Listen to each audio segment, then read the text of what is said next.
Applying the gift. Jangan lalai dalam mempergunakan karunia yang ada padamu. 1 Timotius 4 ayat 14a.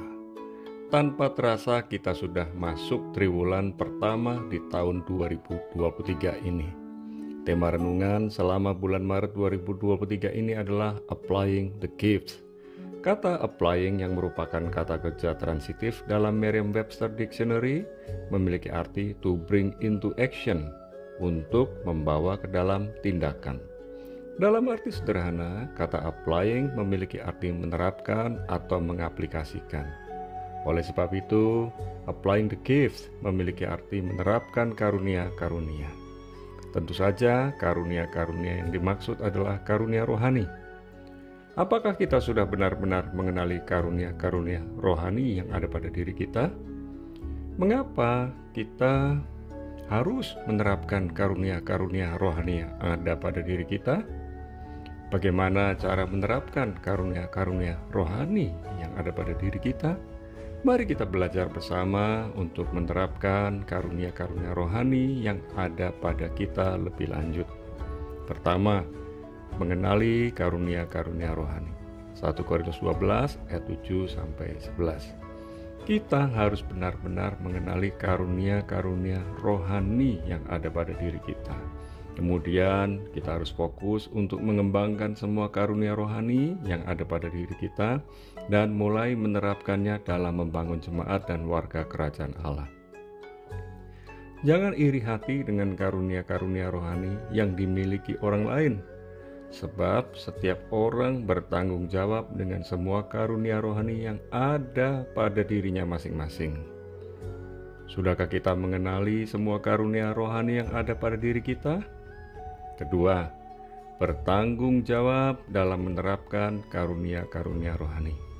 1 Korintus 14 ayat 12. Dalam 1 Korintus 14 ayat 12 terdapat kata berusaha mempergunakannya. Inilah yang diartikan sebagai menerapkan. Dalam bahasa Yunaninya diambil dari kata seteo inha peristeo, yang artinya berusaha dengan lebih bersungguh-sungguh. Kita bertanggung jawab untuk memiliki motivasi yang benar dalam menerapkan karunia-karunia rohani. 1 Korintus 14 ayat 12. Tujuan menerapkan karunia-karunia rohani adalah untuk membangun jemaat dan bukan untuk mempermuliakan diri kita. Kita bertanggung jawab untuk mengobarkan karunia-karunia rohani yang ada pada diri kita. 2 Timotius 1 ayat 6-7. Tujuan mengobarkan karunia-karunia rohani adalah membangkitkan dan menerapkan karunia-karunia rohani yang ada pada diri kita untuk kepentingan bersama. Kita semua harus mempertanggungjawabkan semua karunia rohani yang ada pada diri kita kepada Tuhan.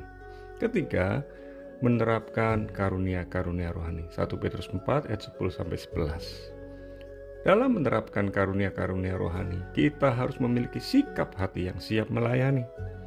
Seorang pemimpin rohani yang benar dan baik selalu mengawali pelayanannya sebagai pelayan rohani yang benar dan baik.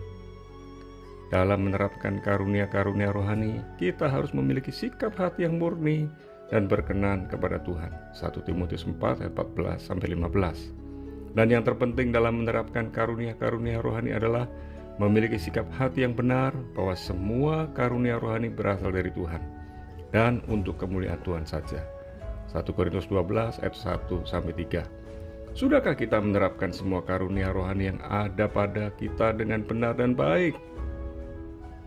Jangan iri hati dengan karunia rohani yang ada pada diri orang lain. Namun, maksimalkan semua karunia rohani yang ada pada diri kita masing-masing.